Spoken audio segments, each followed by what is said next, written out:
আসসালামু আলাইকুম প্রিয় ভাই ও বন্ধুরা, কিরকম আছেন সবাই? আশা করি সবাই ভালো আছেন। আজকে আমার দুইটা দেশি মুরগিতে আইছে।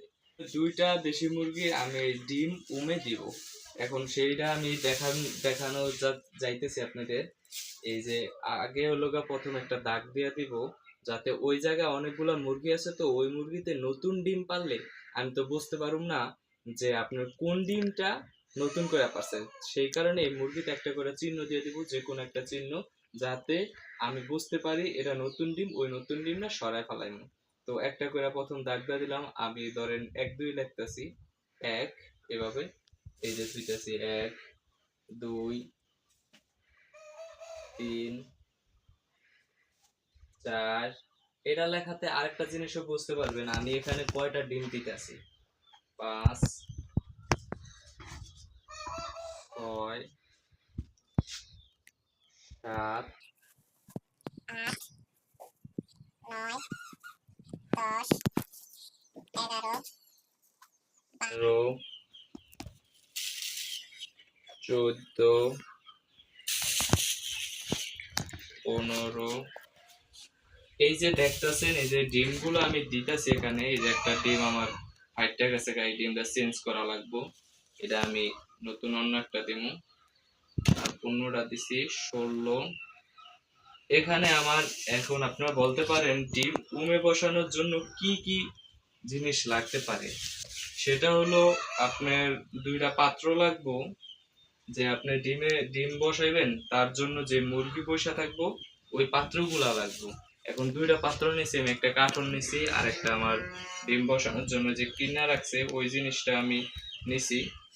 আর কিছু থাকার জন্য কুড়া দিতে পারেন আপনারা, যে ধানের যে খড়টা থাকে ওই খড়টা দিতে পারেন।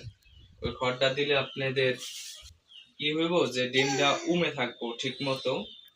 আর বেশি দিবেন না, তাও আমি দেখাইতেছি কিভাবে আপনারা দিবেন। 22 23 24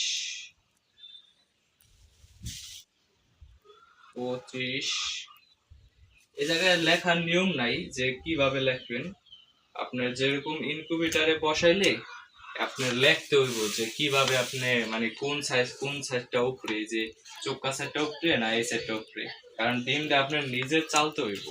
আর এই জায়গায় তো নিজের চালার বিষয় না, এগুলা তো মুরগি অটোমেটিক চালবো। তো আমার ওইভাবে লেখার কোনো প্রয়োজন নাই। আমি জাস্ট শুধু একটা চিহ্ন দিলাম যে কিভাবে করা যায়। এখানে 28টা হয়েছে, 28টা হয়েছে। আরো ডিম লাগবো দুইটা, একটা নষ্ট, আর দুইটা ডিম আমি নিয়ে আসে। এখন যে দুইটা ডিম ছিল, মানে বাকি এই দুইটা ডিম আনলাম, আয়নাই যে চিহ্ন দিয়ে দিছি 28 29 30। এই দুইটা ডিম ফ্রিজে ছিল, সেই কারণে দাগ ওরকম আসতেছে না। এই দুইটা ডিম আমি লাস্টে দিব, ঠিক আছে? এই দুইটা ডিম লাস্টে দিব। এই যে এখন এখানে 30টা ডিম আছে, এই 30টা ডিম আমি দুইটা মুরগিরে দিব।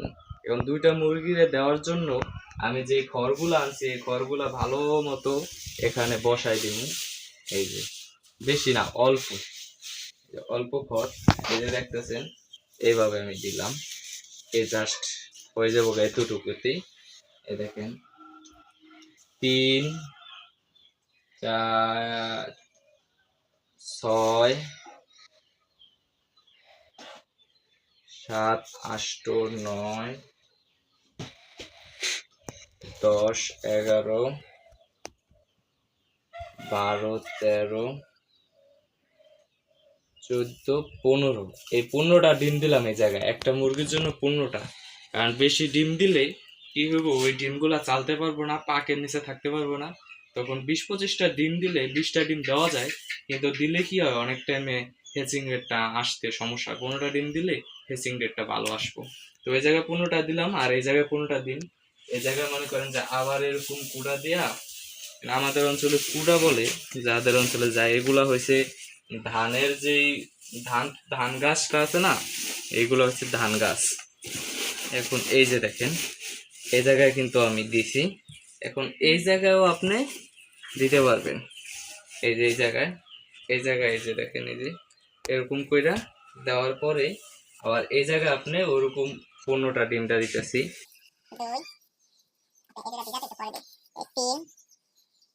6 9 10 11 12 13 14 এখানে একটা আছে এই যে 15, এই যে 15টা ডিম দিলাম। এখন দেখেন এই যে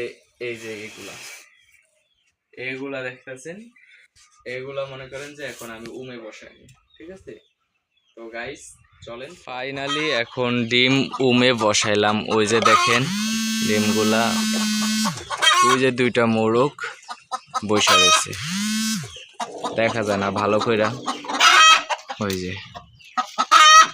যে একটা বসাইছি আর একটা ওটার ভিতরে আছে, ওই যে লেজ দেখা যায়। আর এই মুরগিটা হলো ডিম পাড়ার জন্য এরকম করতেছে, এই মুরগিটার জন্য এই যে ডিম পাড়া জায়গা বানাই দিছে এইটা। তো গাইস ভালো থাকবেন, সবাই দোয়া করবেন আমার এই খামারের জন্য, সবাই দোয়া করবেন ডিমগুলা জানি ভালো মতো ফুটতে পারে। আবার ফুটলে এই বাচ্চাগুলো আপনাদের দেখাবো ইনশাল্লাহ। আপনাদের খামারের যত্ন নেবেন। আল্লাহ হাফেজ।